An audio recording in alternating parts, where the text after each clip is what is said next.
GDP tenfold in the next 15 years. That is by 2040. What? And now currently our GDP is about $55 billion. So by 2040, government wants it to be at about 500 billion. And the strategy that is taking us there is what we call the ATMs. ATMs, you know, Charles, when you go to an ATM, you get money. Yes. But in order to get money from any ATM, you should first of all have money in your account. ATMs don't donate money. There's no free lunch. There's no free lunch. So for us, the ATMs that are giving us 500 billion, A stands for agro-industrialization. Yes. T stands for tourism development or promotion. M stands for mineral development. And the S stands for science, technology, and innovation. And amongst all these ATMs, the one that has got the biggest contribution is tourism, which is supposed to grow almost more than 10 times over the next 15 years. So really, that's why, because of our location at the Kenya Coast being the tourism hub of Kenya, that's why we have focused on cooperation, collaboration, and building partnerships between Uganda and the Kenya Coast in the area of tourism promotion.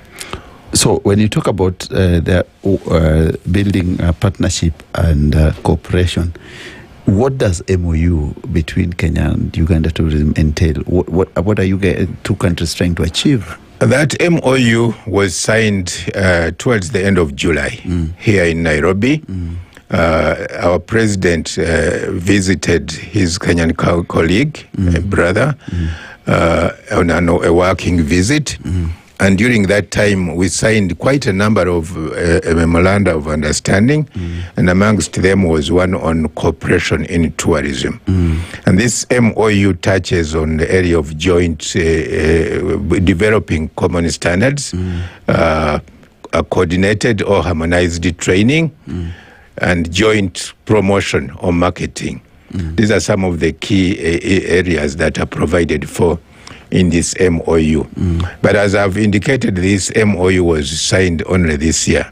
Yes. So it is a kind of formalizing or providing a legal framework for the cooperation that we've had over the years, but especially starting with 2022, when we had this Uganda-Kenya Coast Tourism Conference series, the first having happened in Mombasa in 2022, the second one in Diani in 23, the third one in Kampala, Munyonyo last year in 24, and this year we have the fourth conference happening in Malindi at Ocean Beach Resort and Spa on 27th and 28th of October. So, but the numbers of delegates attending each year has been growing from 250 in 22 to 500 in 23 to 600 last year. So this year we are still hoping, planning to have between 500 to 700 delegates attending the conference. And these are not talk shows. I think that's a familiar word for you. Yes, you know, many people, when you say they're not talk shows, and I was coming to about talk shows, because most of the conferences are talking shops. Yes. What are we going to achieve? Ours, it's only that we use the word conference, but ours are really business summits. Okay. We meet to discuss business. Okay. We really invite public and private sector players in the tourism industry to have a conversation on facilitation, on regulation, on standards. Like this year, our theme is on leveraging youth, technology, and innovation for inclusive and responsive tourism.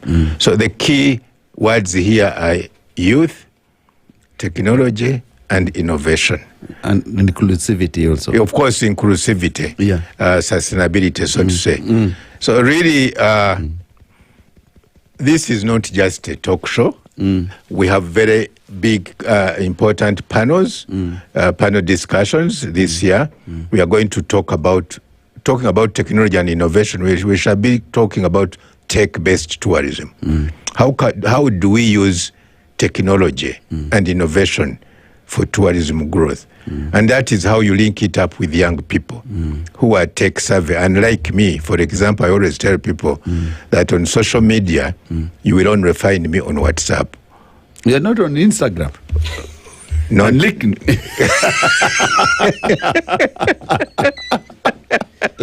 One ambassador.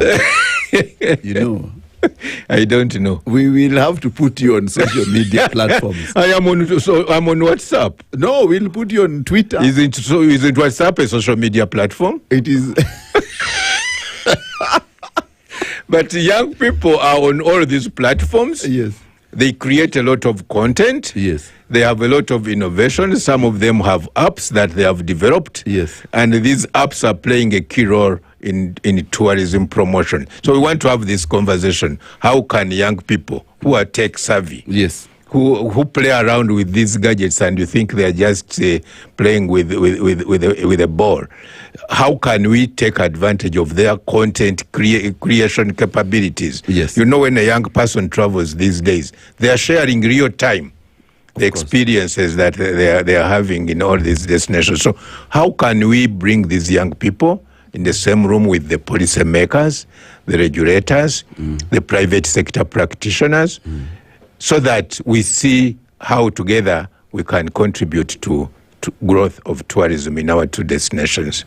So that's the conversation we are going to have.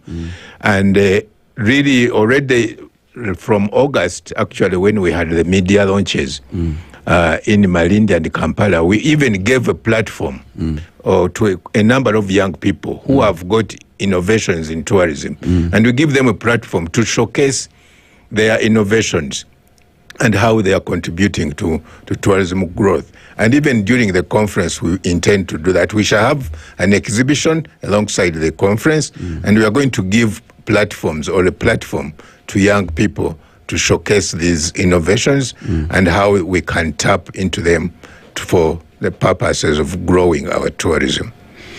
I think you well put, one ambassador, but you know, the Ugandan tourism has been of recently going very hard with marketing and with Explore Uganda. Is it Explore Uganda? True. So what is the connection between Explore Uganda and Magical Kenya? And how do you join the two tag names, Magical Kenya, Explore Uganda? And how will you get this revenue across the two countries? You know, these two destinations, Uganda and Kenya, we are not only neighbors, but for us, for example, in Uganda, Kenya is our number one source market for visitors. Yes. And last year, over 460 Kenyans visited Uganda. For Kenya, Uganda is the number 2 source market after the USA. And last year, over 220,000 Kenyans, Ugandans visited Kenya.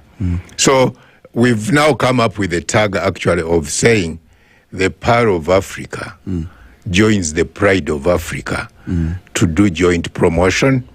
That's how Explore Uganda links up with Magical Kenya to really work together and go and promote and grow the numbers. We all have very ambitious targets of growing the numbers. But if there's anything that COVID taught us, it is that we should not over-rely on international markets for tourists. We need to tap into and grow regional tourism. Because for a Kenyan to travel to Uganda, they will not come to the High Commission of Uganda in Nairobi to apply for a visa. Yes. They will not go to immigration of Kenya to apply for a passport as long as they have a national ID. They don't even have to fly. They'll drive. They drive, they will board a bus. When we were growing up, Akamba was the most popular bus. Yes. These days there are others. Yeah. So, both countries are developing the SGR, So when the SGR is fully developed and connected between Uganda and Kenya, this will be a game changer in growth, more growth of the numbers. So really, we must work together as a region, as neighbors, to promote connectivity, to promote tourism, so that we encourage as many of our people. And these people have the income. Sometimes many of them go to Dubai. Yes. But they can, what is in Dubai that is not, for example, these sand dunes, they are there in Malindi. The beaches, they are there at the coast. The sunshine, it is there at the coast. The big five, they are both in Uganda and Kenya. Yeah. We have, our product, the Kampala City Nightlife. Kampala is the capital city. I have always told you that. I went to Kabaragara.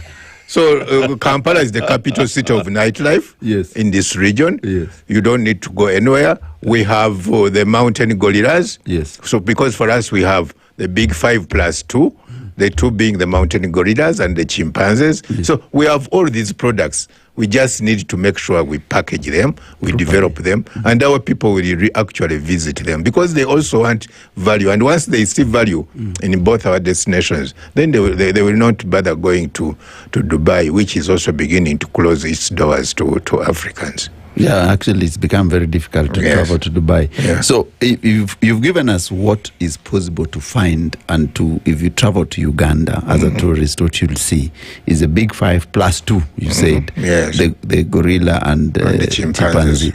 But they also, maybe you would tell us, where do we go? Me, I want to go to Wanglei. You want to go where? Wanglei. Wanglei? Yeah. Where is that? Somewhere in Uganda's Wanglei. That one I don't know yet. Where is it? Next to Acholi Land huko. Oh, Acholi Land. Yes. That one I have not yet come across, unless you are mispronouncing. Yes, I must mispronounce the name. But there is a lot to see in Uganda. Yes. We begin with a city tour. Yes. And when we do talk about a city tour in Kampala, yes, we are talking about a lot of Kenyans in their history studied about the Buganda kingdom. We have the Kasubi tombs, where the Buganda kings are buried. That is the biggest grass-thatched hut in the world, where the Kasubi tombs. We have the Bulange, where the kingdom of Uganda has its parliament. We have the Uganda Martyrs shrines in Namugongo. Near Kampala, we have a sanctuary for chimpanzees, which is on Lake Victoria. That is within 1 hour from Munyonyo, if you've been to Munyonyo. Speak Resort. Speak Resort, Munyonyo. Yes. We have culture, a lot of culture, our food. Yeah. If there's anything that God blessed Uganda with, it's food. It is food. Yeah. Our luombo, I don't know if you've heard of the luombo. I love luombo, I eat it. The matoke, steamed matoke. Yeah. The fish. There is one person we have around here. We took him and gave him a whole tilapia. Yes. He struggled to finish it. So really, I know him. So the experiences, the cultural experience, and these days, when people travel for safari, they also want to do a bit of cultural tourism, which is experiential, which is immersive. So really, these are the products. That is just within Kampala and near Kampala. But beyond Kampala, we've talked about the mountain gorilla tracking, the chimpanzee tracking. We have the Nile in Jinja, adventure tourism, if you want to do whitewater rafting. Further north, we have the Murchison Falls. The Murchison Falls are the strongest falls in the world. We have Chidepo Valley National Park. It has been described by Lonely Planet as the place which everyone must visit before they die. So really, we have quite a lot on offer, and we just encourage and facilitate Kenyans or East Africans the world over to come. And by the way, as you may recall, Winston Churchill, how he described Uganda. What did he say? He said, "This is the pearl of Africa." And you need to experience, whoever goes there, very warm people, very friendly people. So whoever goes to Uganda really acknowledges that indeed it is the pearl of Africa. So the Pearl is a good place to be. I've been there severally, but my trips end up in Kabalagala and areas. Do not ask me what I go to do there. No, I'm not going to ask because I know. How do you? I know what goes on in Kabalagala. I pass through Kabalagala every day as I'm going to my home. No, we just say hi to people there. Yes, I know. And they are, as I said, they are very friendly people. Yes. So I know even when they see you passing by, they will wave at you. They wave at us. And smile at you as if they know you, even when they don't know you. The Kabalagala. Exactly. So, but Ambassador, so you said that the conference, when is this conference? The conference is on 27th to 28th of this month of October at Ocean Beach Resort and Spa, Malindi, Kilifi County. It will be preceded by a farm trip, a familiarization tour. I've been saying that I don't want Google operators. Yes. I want operators who know what they are selling. So we take two operators from Uganda to the Kenya coast, and we take two operators from the Kenya coast to Uganda. Yes. To experience and know what they sell. So that they sell from a point of knowledge and experience. So we have the farm trip of Ugandans coming to the Kenya coast. I think there will be about 100 coming for the farm trip. Yeah. For the from 22nd to 26th, they will be in Mombasa, Kwale, Kilifi, and Taita Taveta, experiencing the products in these destinations. Then on 25th, we have the golf tournament at Vipingo Ridge. Did you tell me you play golf? Yes, I do. Okay, congratulations. But my handicap is very high. Oh, because I always tell people that for me, the only reason I have not started playing golf is because I don't have reasonable disposable income. No, it's also, people play golf just to go and meet friends. But sometimes you can be, the area where you can be Pigamingi. Pigamingi is the one you miss many balls. Yes. Yeah. Okay, but at least to get on the golf course, you need to have accumulated some money. So for me, I am still struggling. That's why I have not started playing golf. But also, so we have that golf tournament on 25th. And then 27th, 28th, the conference itself. Then after that, from 2nd to 9th, we have a farm trip of Kenya, from the Kenya coast to Uganda. So registration is ongoing at the tourismconference.org. We are about to close registration because we are almost hitting the target, the targeted delegates. So we don't want to make it a marketplace where we have too many people all over. So really, I encourage young people, but they should be relevant to tourism. I encourage tour operators. They are paying only, and it's nominal, only 2,000 Kenya shillings to register. But if you want an exhibition booth, it is 50,000 Kenya shillings. And that allows you access to all the other facilities of the conference. So I encourage young people, the youth, innovators, content creators, tour operators, travel agents, hoteliers, training institutions to all come to Malindi and be part of this conversation, including the media, because the media, you play a very important role. Yes. The fourth estate, as you know, it plays a very important role across all sectors of the economy. So we also invite the media to come and be part of this conversation on 27th and 28th. So if the 2 days, what do you think? What would be the outcome of the conference? It's only last year when we came up with the Kampala Declaration, but really the outcomes normally are, if I may use the word, are individualized. How do you engage? Because as I said, this is not a talk show. Yeah. So when you are there, you need to meet as many people as possible. Yeah. That is how you get the networks. That's how you build the partnerships. So really, we are looking at building more partnerships, building more networks, knowing how to use technology as we promote tourism, how to be innovative in our tourism promotion. So really, we are not coming out with we have not yet agreed whether we shall come up with an outcome document, but really everyone benefits from being there. I think it's a fantastic idea to have a Kenya-Uganda tourism meet, which many people will come and really share, because these two countries are not only brothers, but they're joined in many endeavors, and the population between travel across. I've seen many people go to buy clothes in Uganda and sell in Kenya. Others come to Kenya to buy stuff to sell in Uganda. So it's just the borders are artificial boundaries. They are not exactly what it represents about the people. Actually, my president always says that it is the governments that are actually holding the people from integrating. Yes. But to the ordinary East African, these borders don't really exist. They don't exist. Yeah. So that is true. That's why we are trying to break these borders. That's why my president is a very strong supporter of regional integration, of doing away with all these hindrances to regional integration and regional trade. Yes.